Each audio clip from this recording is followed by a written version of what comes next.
주시는 하나님의 말씀 보시겠습니다. 창세기 12장 1절에서 3절 말씀. 창세기 12장 1절에서 3절 말씀, 세 절 말씀인데 저와 여러분 한 목소리로 함께 하나님의 말씀을 우리의 마음속에 받도록 하겠습니다. 창세기 12장 1절에서 3절입니다. 함께 읽겠습니다.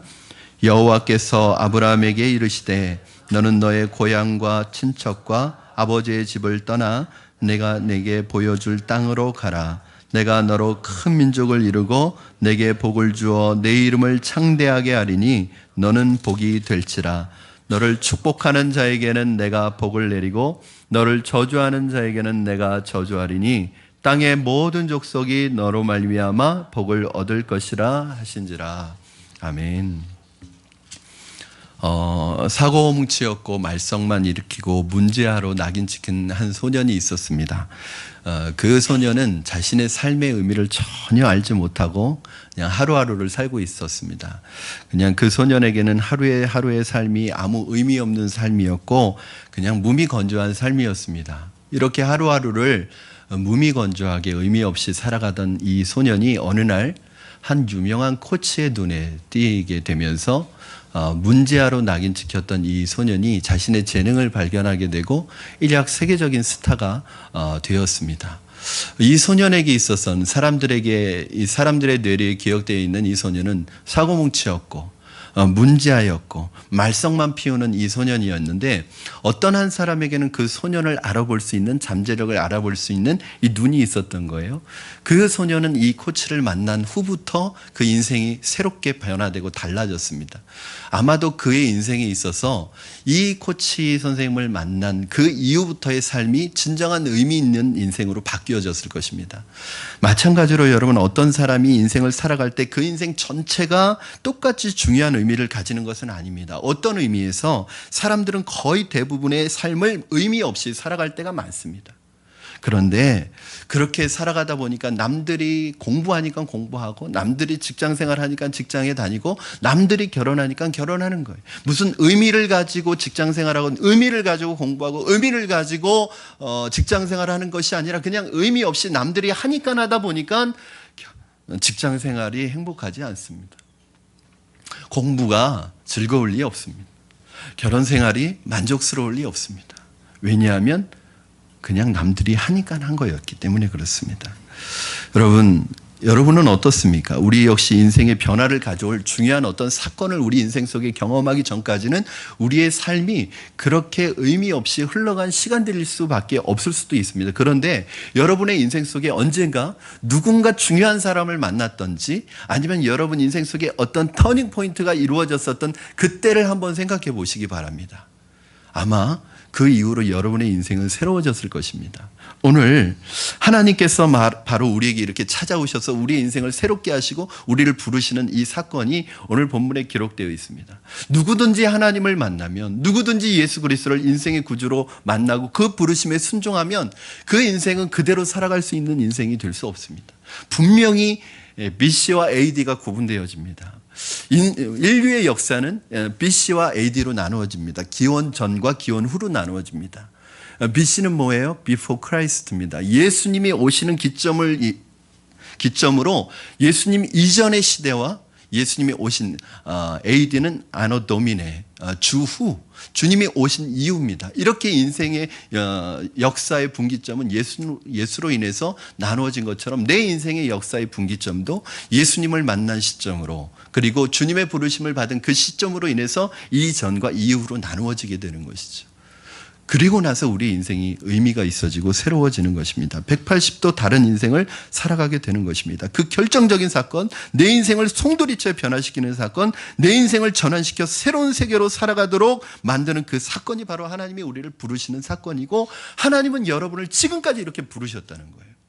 그런데 그 부르심이 어느 때는 내게 잘 들리지 않았고 어느 때는 작게 들렸었는데 최근에 와서 확성기를 틀어놓은 것처럼 크게 들릴 때가 있다는 거예요. 여러분 그것이 하나님의 때고 하나님의 방법입니다. 하나님이 부르시지 않았던 거 아니에요. 내가 안 들으려고 했던 것이지. 하나님이 나를 부르시지 않은 적은 한 번도 없습니다. 그런데 하나님이 부르셨던 그 소리가 내게 안 들렸던 이유는 내가 너무 세상에 바빴기 때문이고, 내가 너무 다른 데 관심이 많았기 때문이고, 내가 하나님의 음성이 들려도 못 들은 척했기 때문입니다. 오늘 본문 말씀 속에는 아브라함이라는 한 사람이 나타나는데 하나님의 부르심을 받는 75세, 그것도 부르심을 받는 사건이 나타납니다. 어떤 면에서 보면 아브라함은 믿음의 조상이라고 우리에게 인정받는 사람이지만, 바로 오늘 창세기 12장 1절에서 3절 말씀 때문에 아브라함의 인생이 의미가 있고, 비로소 아브라함은 진정한 의미 있는 인생을 시작하게 되는 거죠. 왜냐하면 아브라함의 나이가 몇 살이죠? 75세. 그런데 그 이전에 아브라함의 기록이 있어요, 없어요? 없죠. 성경에는 없습니다. 물론 아브라함이 안 살았던 것 아닙니다. 세상에 살고 있었습니다. 그리고 나름대로 의미 있게 열심히 살았을 거예요. 그리고 나름대로 위대한 업적도 남겼을지 몰라요. 그러나 그 세상에 하나님 만나기 전에 남겼던 모든 위대한 업적과 모든 것들은 하나님의 나라의 역사책에서는 기록하고 있지 않다는 거예요. 여러분, 진정한 우리의 인생의 의미는 언제부터 시작되냐면 하나님을 알고 나서부터 시작됩니다. 하나님을 알기 전에, 하나님이 없기 전에 우리의 인생은 아무리 화려하다고 할지라도 하나님에게는 기억되지 않는 인생입니다. 그러나 하나님을 믿고 예수 그리스도를 우리의 마음에 모시고 살아가는 인생은요, 심지어는 모든 게 다 의미가 있습니다. 심지어는 아르바이트하는 것까지 의미가 있습니다. 로마서 8장 28절 말씀에 하나님을 사랑하는 자, 곧 그의 뜻대로 부르심을 입은 자들에게는 모든 것이 합력해서 선을 이루신대요. 즉 하나님을 믿고 예수 그리스도를 중심에 모시고 살아가는 사람은 의미 없는 순간, 의미 없는 과정이 하나도 없다는 거예요. 심지어는 여러분이 지금 힘들고 어려운 순간을 걸어가고 있을지라도 그것은 단순히 힘들고 어려운 것이 아니라 앞으로 하나님이 만들어갈 궁극적인 선한 그 목표를 향하여 가는 하나의 과정이라는 것입니다. 할렐루야. 여러분, 이것을 여러분 믿으시기 바랍니다. 오늘 75세였던 아브라함에게 도대체 어떤 일이 일어났기에 아브라함의 인생이 이렇게 송두리째 변할 수 있는가? 바로 하나님의 말씀이 임했기 때문입니다. 하나님의 부르심이 있기 때문입니다. 이 하나님의 말씀이 임한 것을 기점으로, 하나님이 부르신 이 기점으로 해서 아브라함은 전혀 새로운 인생의 전환점을 이루어 살아갑니다. 인생의 터닝 포인트죠. 여러분, 그동안 아브라함은 도대체 어떻게 살아갔을까요? 모르겠어요, 성경에서는. 그러나 하나님을 만나지 못한 사람의 인생에 있어서 근본적인 목표는 뭐냐면 세상에서 돈 많이 버는 거겠죠. 세상에서 성공하는 거겠죠. 그냥 세상에서 누리는 거에 초점이 맞춰져 있겠죠. 그러나 진정한 인생의 목표라고 할 수 없습니다. 왜냐하면 저도 예수님 만나기 전에 제 인생의 목표는 돈 많이 버는 거였어요. 워낙 가난한 집에서 태어나고 가난하게 자랐고 또 그렇게 풍요로운 환경을 가지고 있지 못했고, 어려서부터 제가 기억하는 순간부터 어머니 아버지는 늘 일하고 계셨고, 어머니는 늘 공장에 다니고 계셨고, 그래서 제 마음속에 그 어린 아이의 마음속에, 중학교 2학년밖에 안 되는 이 아이의 마음속에도 내가 빨리 돈 벌어서 우리 부모님 편하게 모셔야 되겠다, 이 생각을 할 정도로 그런 가난한 삶을 살았습니다. 저의 인생 속에서도 중고등학교 때 제 목표는 돈 많이 버는 거였어요. 여러분, 그 정도입니다. 그냥 하나 없이 살아가는 사람에게 있어서는 그래도 목표와 목적이 있는 사람 뭐냐면 성공하고 돈 많이 벌고 유명한 사람이 되는 것이죠. 그 정도는 다 살 수 있습니다. 내가 노력한다면. 그러나 진정한 인생의 의미와 목적은 아닌 거죠. 어느 날 하루하루 의미 없이 살아가고 있는 이 아브라함에게 하나님이 찾아오셔서 말씀하셨어요. 하나님을 부르셨어요. 이것이 아브라함을 향한 하나님의 컬링입니다. 부르심입니다. 우리 1절 말씀, 하나님의 그 위대한 부르심의 음성을 한번 여러분 들어보시기 바랍니다. 시작. 여호와께서 아브라함에게 이르시되 너는 너의 고향과 친척과 아버지의 집을 떠나 내가 내게 보여줄 땅으로 가라. 아멘. 아브라함은 전에도 살고 있었습니다. 그가 없던 것은 아니었습니다. 그러나 하나님의 책에서는 그는 없는 것과 똑같은 인생을 살고 있었습니다. 내가 아무리 많은 사람에게 인정받는다 할지라도, 많은 사람들에게 인정받는 삶을 산다 할지라도 하나님이 인정하시지 않으면 그 삶은 인정받는 삶이 아닙니다. 우리의 삶이 이 부르심을 받는 순간 의미 있는 인생으로 바뀌어집니다. 나의 삶에서 진짜 달리기 시작하는 순간은 언제부터예요? 이 순간부터입니다. 이때부터 아브라함에게는 진정한 하나님의 인생의 달력이 시작되는 것이고 시간표가 시작되는 거예요. 여러분, 하나님께서 나를 찾아오시는 순간, 하나님께서 내게 임하시는 순간, 하나님이 나를 의미 있는 그분의 약속 가운데로 부르시는 그 순간, 그 순간까지는 우리는 인생의 의미를 찾을 수 없는 거죠. 교회 다니는 분들도 마찬가지예요. 교회 다닌다고 인생의 의미가 생기는 건 아닙니다.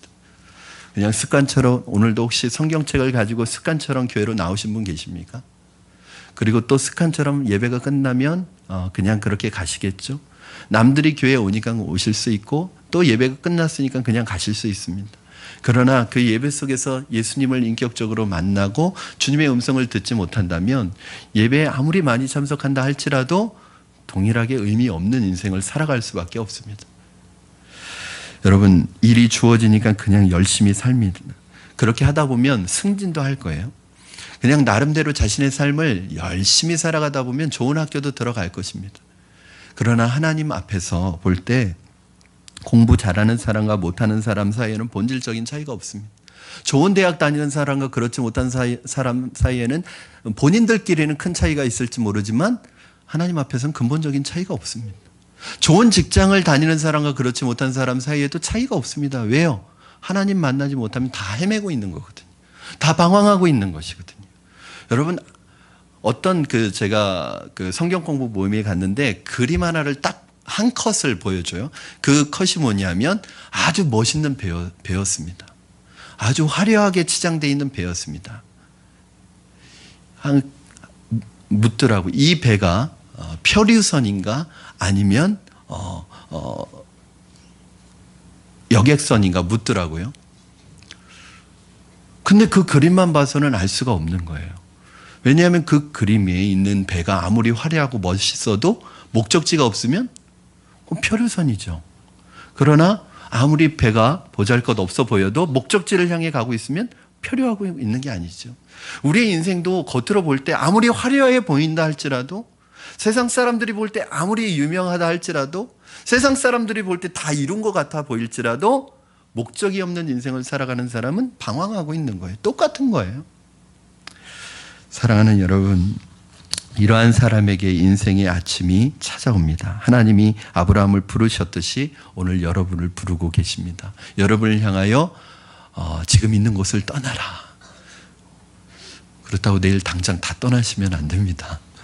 여기서 말하는 것은 단순히 이사했다, 장소를 옮겼다는 의미가 아니에요.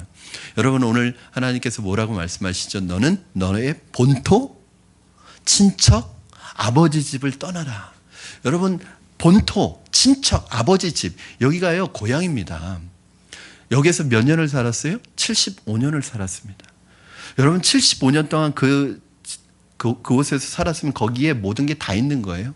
내 사람들, 내 꿈과 내 비전과 내 기득권과 내 모든 내가 누릴 수 있는 혜택과 모든 것이 거기에 다 있는 것입니다. 우리 권사님 안양에 살다가 40년 이상을 안양에 살다가 이쪽으로 이사 오셨는데요. 40년 이상이 뭐예요? 태어나셔서부터 지금까지 안양에 살다가 이쪽으로 이사 오셨는데 한동안 향수병에 걸리셔서 막 사람 만나는 것도 여기서 안 만나고 안양으로 매일 안양을 가세요. 왜냐하면 아는 사람들이 안양에 다 있고 여기는 생소하고 낯설고 모르는 사람들이. 우리 권사님이 그런 얘기 하셨어요. 어느 권사님이라고는 얘기하지 않겠습니다. 우리 권사님, 목사님 말씀이 아니었으면 참 견디기 힘들었을 것 같다. 여러분, 우리 인생 40년도 그런데 이 아브라함에게 75년, 여러분 75세면요 이제는 새로운 걸 시작해야 될 나이가 아니라 이제는 마무리 짓고 떠나는 사람도 자기 고향으로 돌아와서 마지막을 준비해야 될 때입니다. 근데 이때 이것을 떠나라고 하는 것은 그건 뭐예요? 내게 익숙한 것, 내가 누리는 것, 이거 다 떠나라는 거예요. 본토, 친척, 아비집 말했지만 이건 점층법으로 얘기했지만 한마디로 말하면 뭐예요? 네가 의지하는 것 다 떠나라는 거예요. 네가 의지하는 사람 너 그렇게 의지하지? 너 아버지 의지하지? 네가 고향 사람들, 네 친구들 그렇게 의지하지? 너 그 사람 떠나야 된다는 거예요. 그 땅에서 네가 지금까지 해왔던 직업, 그거 너 그 직업 의지하고 있지? 거기서 네가 지금까지 이렇게 해온 업적 의지하고 있지? 지금까지 네가 만들어온 그 재물, 그거 의지하고 있지? 너 그거 의지하는 동안은 하나님의 말씀 앞에서 한 걸음도 더 나갈 수 없다는 거예요. 그 떠나라는 의미는 뭐냐면 이제는 그런 거 의지하지 말고 누구 의지하라는 거예요? 하나님만 의지하라는 거예요. 왜냐하면 그 땅에 살고 있으면, 계속 그 땅에 살고 있으면 하나님 의지할 수가 없으니까. 여러분, 믿음이라는 게 무엇입니까? 믿음은 교회에 나오고 안 나오고 그게 믿음이 아닙니다. 믿음은 뭐예요? 의지하는 게 믿음입니다. 이 믿음이란 단어의 원어의 뜻을 보면 기댄다라는 뜻을 가지고 있어요. 여러분, 지금 의자에 기대어 계시죠? 그게 믿음입니다. 만약에 그 여러분 앉아있는 의자가 부실하고 지금 금방 이 쓰러질 의자 같으면 기대시겠어요? 아마 엉덩이 떼고 계실 거예요. 그런데 내가 기댄다는 것은 의자를 의지한다는 것이고 의자를 믿는다는 거예요.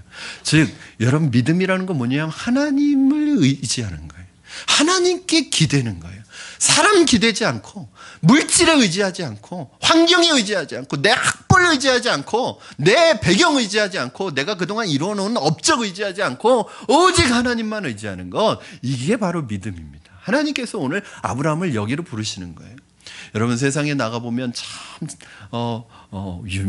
잘난 분들 굉장히 많습니다. 세상에서 위대한 업적을 이루신 분들 많아요. 그런데 그것이 자신의 독이 될 수 있어요. 여러분, 내게 익숙하고 편안한 곳 너무 좋아하지 마십시오. 그게요, 우리 인생의 독입니다.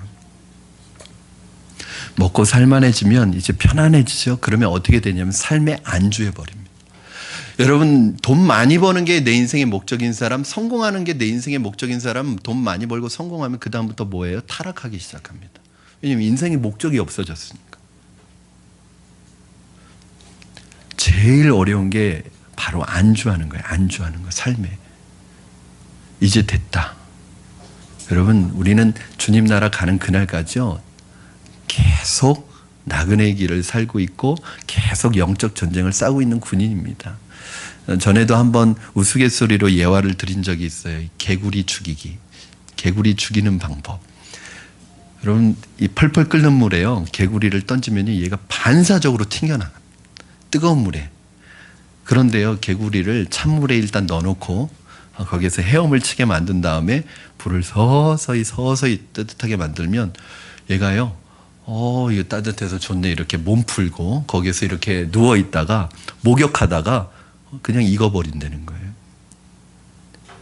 이제 마귀가요, 우리를 유혹하는 방법은요, 어려움을 주고 믿음 때문에 핍박하고, 어려움을 주고 믿음 때문에 뭐 죽음을 주고, 이런 방법 잘 안 씁니다. 왜냐하면 수천 년 동안 해봤는데 안 통했어요. 왜냐하면 그리스도인들은 핍박하고 어려움을 주고 순교의 피를 흘리면 더 교회가 부흥하고 더 커지는 거예요. 그러니까 오늘날 마귀는 어떤 전략을 쓰냐면요, 그냥 편하게 만들어줍니다. 여러분, 서 있으면 앉고 싶고, 저도 앉아서 지금 설교하고 싶어요. 다리가 많이 아프네요. 앉으면 눕고 싶고, 누우면 자고 싶고. 마귀가 이렇게 얘기합니다. 야, 예수 믿어. 예수 믿는 거 안 말리게 해. 내가 오늘 믿지 말고 내일부터 믿어. 내일부터. 또 내일이 되면 널린 게 시간이야. 많은 게 시간이야. 뭐 그렇게 급해? 내일부터 믿어. 또 내일 되면 내일부터. 여러분, 하나님 말씀 듣고 예배하고 찬송하고 싶은데 찬송하려고 그러면 내일부터 해. 내일부터. 헌신하려고 하면 내일부터 해. 내일부터. 내일 되면 또 내일 되면. 평생 그렇게 사는 거죠. 이게 마귀가 오늘날 쓰는 수법이래요. 여러분, 내일 여러분에게 내일은 올까요? 자신 있게 내일이 올 거라고 생각하시는 분 있으십니까? 저는 이런 생각 예전에 버렸어요. 왜냐하면 저희 막내 작은 아버지가 주무시다가 돌아가셨거든요. 30대 초반에. 주무시다가 늦잠 주무시길래 깨웠는데 가셨어요. 그러면서 그때부터 제 마음속에는 사는 게 아니구나. 내일은 우리에게 주어진 날이 내일은 내 날이 아니구나. 오늘만 우리의 날이구나. 어떤 분은 그런 멋있는 말을 하세요. 내일은 내일의 태양이 뜹니다, 목사님. 태양은 떠요. 태양은 뜨는데 우리가 그 태양을 볼지는 모르겠어요. 여러분, 오늘 찬송하고 싶으시면 오늘 찬송하시고, 기도하고 싶으시면 내일로 미루지 마시고 오늘 기도하시고, 하나님의 부르심에 응답하기를 원하신다면 내일로 미루시지 마시고 다음으로 미루시지 마시고 하나님의 음성이 들려질 때 응답하시는 여러분 되기를 주님의 이름으로 축원합니다. 여러분, 이러한 사람에게 인생의 아침이 찾아옵니다. 아직도 혹시 하나님 이것만은 안 돼요. 내가 하나님 다 드릴 수 있습니다. 그러나 이것만은 손대지 마세요. 그런 거 혹시 있으십니까? 하나님은요, 그걸 원하셔요. 왜냐하면 다른 건 의미가 없어요. 거기에 내 마음이 있는 거거든요. 여러분, 그거 놔야 합니다. 여러분이 진정한 인생의 의미를 찾지 못하는 이유는 그거 붙들고 있어서 그래요. 지난주에 저희 제자훈련반에서 그런 그 예화를 말씀드렸어요. 한 신고가 들어왔는데 한 집에 어린아이가 그 도자기에 손이 껴가지고 아이가 계속 괴로워하고 있다는 거예요. 그래서 119가 출동을 했답니다. 그런데 진짜 그 도자기에 아이 손이 껴가지고 이게 옴짝달싹도 못하고 있는 거예요. 그래서 근데 그 도자기에 어떻게 손이 들어갔는지 들어갈 때 억지로 넣었겠죠. 근데 나오지를 않는 거예요. 빼지지를 않는 거예요. 그래서 아이는 울고불고 난리가 났고, 근데 그 문제는 도자기를 깨야 되는 상황이 됐습니다. 근데 그 도자기가 어떤 도자기냐면 대대로 내려오는 집안의 가보예요. 가보가 뭐 중요합니까? 아이가 더 중요하지. 도자기를 깼어요. 그랬는데 깜짝 놀랄 일이 있었어요. 이 아이가 손을 피고 있는 게 아니라 주먹을 쥐고 있는 거예요. 그 안에서. 그 주먹을 펴보니까 100원짜리 동전이 있더라는 거예요. 이 100원짜리 동전을 지키려고 이 녀석이 손을 안 피고 있었던 거예요. 왜냐하면 그거 놓치면 떨어뜨리니까. 결국 100원짜리 동전 하나 때문에 대대로 내려오는 가보를 깨뜨렸습니다. 여러분, 여러분이 들고 있는 게 100원짜리일 수 있어요. 그거 놔야지 삽니다. 그거 놔야지 하나님 축복이 하십니다. 그거 놔야지 정말 의미 있는 인생으로 하나님 인도하십니다. 그거 놓는다고 안 죽어요. 그거 놓는다고 망하지 않아요. 그거 놓는다고 여러분 인생 망하지 않습니다. 왜냐하면 오히려 그거 놔야 여러분 성공하고 그거 놔야 여러분 살아요. 그게 인생의 축복의 비결입니다. 여러분, 신앙은 지금까지 내가 누리면서 살아온 이 세상의 방식을 떠나서 하나님과 함께 새로운 항해를 떠나는 것, 그것이 바로 신앙입니다. 여러분, 이제 주님의 부르심 앞에 여러분 자신을 내려놓으십시오. 더 이상 고집 부리지 마십시오. 더 이상 못 들은 척하지 마십시오.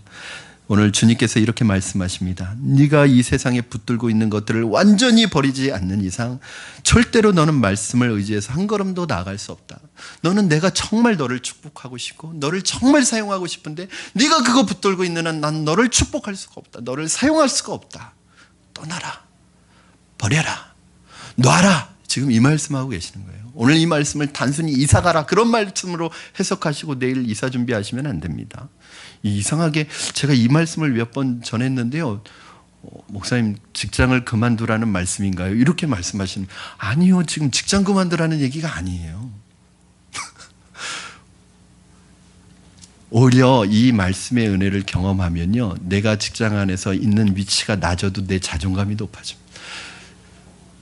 아무 의미 없어 보이는 내가 지금 이런 일을 하려고 대학 나왔어? 이런 일을 하려고 이 직장에 이렇게 어렵게 들어왔어? 하는 그 일이 의미 있어진다니까요. 사랑하는 여러분, 지금도 저는 제가 예수님을 믿은 것에 대해서 꿈 같고 현실 같지 않아요. 왜냐하면 제가 어떻게 예수님을 믿었을까? 예수님을 믿을 수 있는 환경이 전혀 없었거든요. 부모님 댁도 친가도 외가도 다 불교 집안이고 늘 제사 찾아서 지내는, 그리고 늘 우상 숭배하는 가정이었는데 어떻게 하나님이 저를 거기에서 똑 떼어내서 저만 예수 믿었거든요. 그것도 예수 믿는 과정이 굉장히 기가 막히고 아주 드라마틱하고 전혀 그렇지 않습니다. 교회에서 체육대회 한다고 선수가 부족하다고 그래서 갔다가 그때부터 교회 다니기 시작했는데 제가 목사가 될 줄 누가 알았겠어요. 저의 신앙의 시작은 부정선수로 시작했습니다. 다른 교회하고 시합을 하는데 선수가 모자라다고 와서 선수로 뛰어달라고 그것 때문에 갔는데 그 다음부터는 주일마다 농구하러 축구하러 교회 다녔어요. 그런데 어느 날 농구하러 온 저에게 전도사님이 우리 말씀 성경 공부를 한번 해볼까?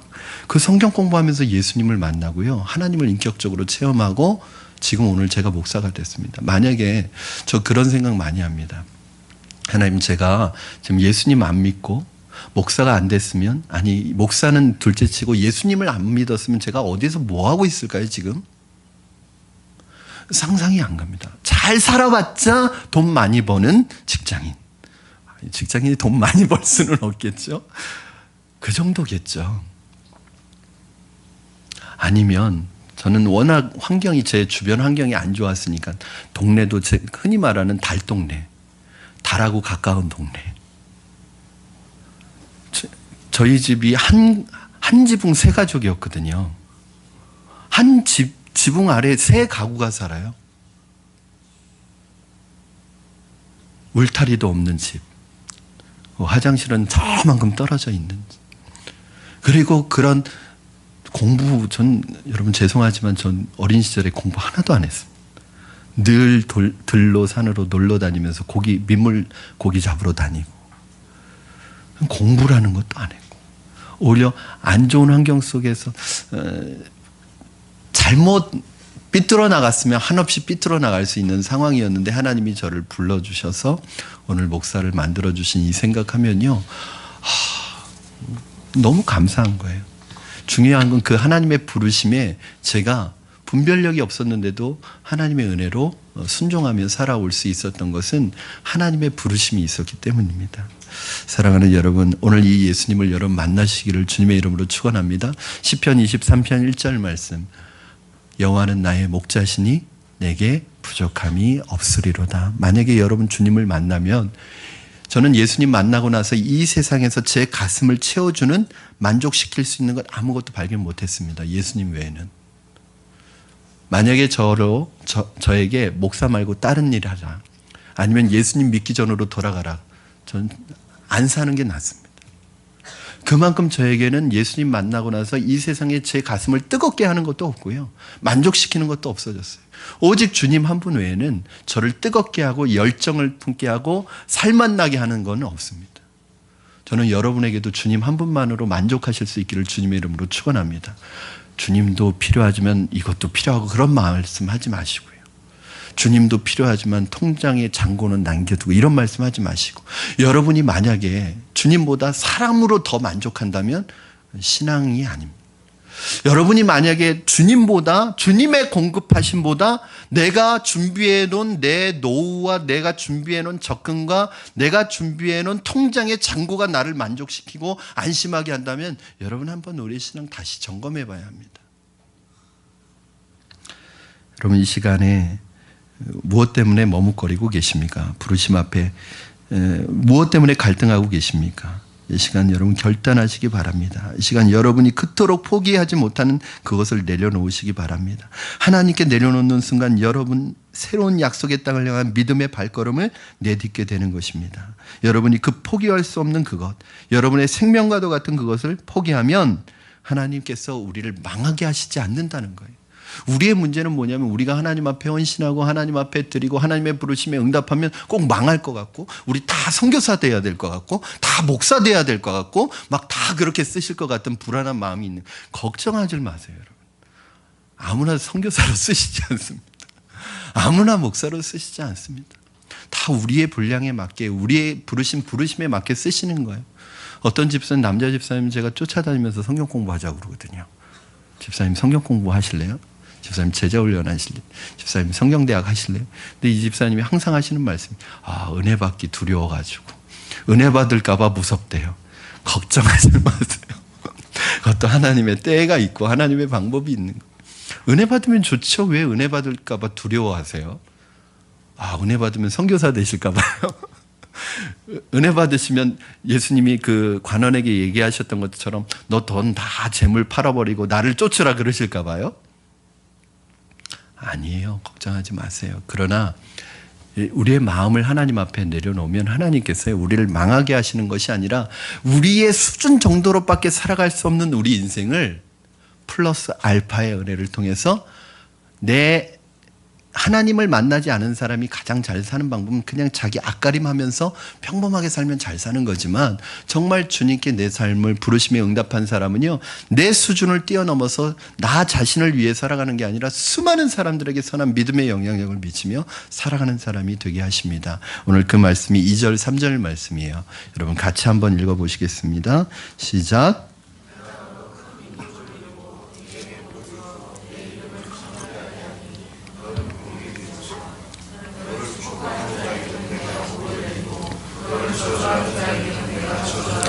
땅의 모든 족속이 너로 말미암아 복을 얻을 것이라 하신지라. 아멘. 여러분, 세상에서 누리고 있던 특히 이 세상의 삶에 대해서 내 마음을 내려놓고 하나님의 부르심에 순종하는 그 아브라함에게 놀라운 복을 하나님 주시겠다고 약속하셨는데, 그것은 그냥 너 하나 잘 먹고 잘 사는 복이 아니라 오늘 뭐라고 말씀하세요? 너는 복이 될지라. 옛날 성경에는 너는 복의 근원이 될지라, 복의 통로가 될지라. 그냥 너 하나 잘 먹고 내가 창대하게 되는 것이 하나님의 뜻이 아니라 너를 통해서 수많은 사람들이 복을 받고 수많은 사람들이 회복이 되고 수많은 사람들이 살리움을 당하고 너를 인해서 인생의 새로운 목적을 발견하고 새로운 인생을 살아가는 그런 중심이 될 것이다. 너에게 그런 은혜가 있을 것이다. 네가 그런 중심이 될 것이다. 네가 축복하는 자를 하나님이 축복하시고 너를 저주하는 자에게 하나님이 저주하시는, 너는 그야말로 복의 덩어리가 될 것입니다. 이 복을 하나님이 우리에게 허락하신다는 거예요.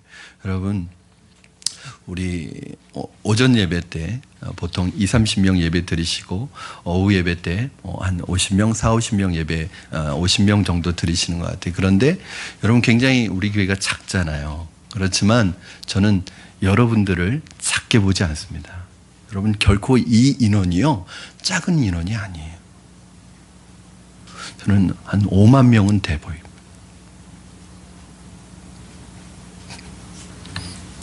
아멘이 아무도 안 나오시는군요. 여러분, 저는 여러분 한 분을 한 분 그냥 넘버로 보지 않습니다. 숫자로 50명 모였네? 아니, 항상 말씀드리지만 여러분 한 사람은 여러분 1당 100이잖아요. 그렇죠? 네, 여러분 한 사람은 100사람의 몫을 감당하는 분이고 여러분 1000사람의 몫, 10,000사람의 몫, 여러분은 수십만 명에게 영향을 미칠 수 있는 분이잖아요. 그게 하나님이 우리에게 주신 복입니다.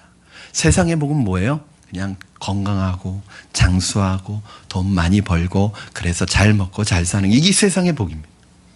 그러나 하나님이 주시는 복은 뭐냐면 나 하나 창대하게 되고 나 하나 성공하는 게 아니라 나를 통해서 수많은 사람들이 인생의 의미를 발견하고 나를 통해서 수많은 사람들이 인생의 삶의 이유를 발견하고 인생이 새로워지고 정말 생명을 얻고 영원한 생명을 소유하고 그 한 사람 한 사람이 자기 있는 곳에서 그곳을 변화시켜가면 여러분 얼마나 저는요 더도 덜도 안 바라고 여러분 여기 있는 50분만 확실하게 하나님의 말씀으로 복음으로 변화되면요, 여러분이 있는 학교 변화시킬 줄로 믿습니다. 여러분이 있는 직장 변화시킬 줄로 믿습니다. 여러분이 있는 가정 변화시킬 줄로 믿습니다. 그러면 여러분 여기 있는 50분이 그렇게 변화된다면 또 그분으로 인해서 변화된 사람들이 변화를 일으키고 그분들이 또 변화를 시킨다면 우리 나라 정말 하나님 앞에 쓰임받는 나라 될 거예요.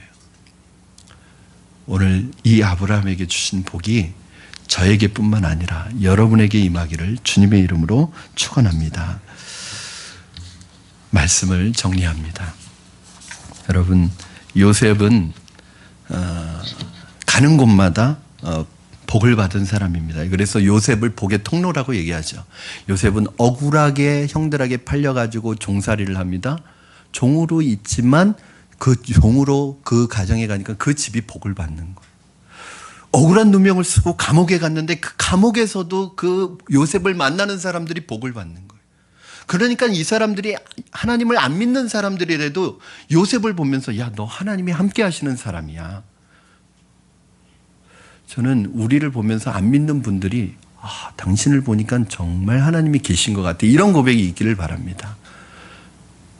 여러분, 내가 하나님을 만나면요, 그 사람 어디 있든지 중요하지 않습니다. 그 사람 위치가 중요하지 않아요. 요셉이 종으로 있든지 감옥에 죄수로 있든지 하나님이 함께 계시니까 어디에 있든지 사람에게 영향을 미치고 사람을 살리는 사람이 되고, 그 사람을 통해서 애굽이라는 나라가 복을 받고, 그 사람을 통해서 고대 근동에 기근으로 죽어가는 모든 사람들이 살리움을 당하는. 저는 그건 목사님 요셉 얘기죠. 그럼 성경 왜 보세요? 그거 옛날 얘기인데 뭐 성경 봐서 뭐 하겠어요? 그냥 더 좋은 책 많죠. 여러분, 요셉은 요셉이 아닙니다. 오늘 여러분이 요셉이고, 여러분이 모세고, 여러분이 다니엘이에요. 그 사람들은 하나님이 샘플로 모델로 세워놓은 사람들이고, 동일하게 그들과 같이 믿음으로 살아가는 사람에게 동일한 은혜를 주신다는 하나님의 약속인 것을 믿으시기 바랍니다. 다니엘이 섬겼던 하나님, 요셉이 섬겼던 하나님은 우리가 섬기는 하나님하고 다른 하나님이죠? 안 다르죠? 똑같은 하나님이죠? 과거에나 현재나 미래에나 동일하신 분입니다. 문제는 우리가 다른 거죠. 오늘 하나님께서 부르심에 순종하는 자에게 주시는 이 놀라운 복의 통로의 축복이 오늘 말씀을 듣는 여러분에게 부르심에 순종할 때, 믿음으로 결단할 때 동일하게 풍성하게 부어지기를 주님의 이름으로 축원합니다. 아멘. 우리 이 시간에 찬양 하나님 앞에 한 곡 올려드리고 함께 기도했으면 좋겠습니다. 하나님, 주님께서 말씀하실 때 이 말씀을 붙들고 믿음으로 한 걸음 나아가는 거 너무 어렵습니다. 그러나 하나님, 내 삶을 붙들고 있는, 내 마음을 붙잡고 있는, 아직도 내 삶의 미련을 남게 하는 이 모든 것을 벗어버리고 믿음으로 나아갈 때 하나님께서 이루어 놓으신 놀라운 기적과 비전을 우리에게 보게 하여 주시옵소서. 그 마음으로 주님 말씀하시면 내가 순종하겠습니다. 부르심에 순종하겠습니다. 함께 찬양하시겠습니다. 주님 말씀하시면 내가 나가리다. 주님 뜻이 아니면 내가 멈춰서리다. 나의 가고 서는 것 주님 뜻에 있으니, 오 주님 나를 이끄소서. 아멘. 우리 다시 고백합니다. 주님 말씀하시면 내가 나가리다. 주님 뜻이 아니면 내가 멈춰서리다. 나의 가고 서는 것 주님 뜻에 있으니, 오 주님 나를 이끄소서. 뜻하신 그곳에 나 있기 원합니다. 이끄시는 대로 순종하며 살리니, 연약한 내 영혼 통하여 일하소서. 주님 나라와 그 뜻을 위하여. 아멘. 뜻하신 그곳에 나 있기 원합니다. 이끄시는 대로 순종하며 살리니, 연약한 내 영혼 통하여 일하소서. 주님 나라와 그 뜻을 위하여. 오 주님 나를 이끄소서. 오 주님 나를 이끄소서. 오 주님 나를 이끄소서. 우리 마지막으로 주님 우리를 이끌어 주시옵소서. 오 주님 나를 이끄소서. 주님, 우리 이 시간에 같이 기도하시겠습니다. 오늘 우리에게 주신 말씀 붙들고 우리 같이 한번 믿음으로 기도하실 때, 하나님, 나를 부르시는 하나님 감사합니다. 보잘것없는 나를 부르셔서 하나님의 자녀 삼아 주시고 하늘의 신령한 복을 주시니 감사드립니다. 이 시간 주님의 부르심 앞에 순종하기로 결단합니다. 이 시간 주님의 부르심에 순종하지 못하도록 내 마음을 붙들고 있는 모든 것 하나님 앞에 포기하게 하여 주시고 하나님 도와주시옵소서. 내 힘으로 내 의지로 되지 않습니다. 하나님의 성령이 오늘 우리를 도와주시옵소서. 우리 이 시간에 주신 말씀 붙들고 믿음으로 결단하며 기도하며 나가겠습니다. 살아계셔서 역사하시는 하나님 아버지 감사합니다. 우리의 연약함을 하나님 도와주시옵소서. 우리의 하나님 연약함을 하나님께서 긍휼히 여겨주셔서 오늘 하나님 앞에 부르실 때 그 부르심에 응답할 수 있게 하시고 그 부르심에 순종할 수 있게 하여 주시옵소서.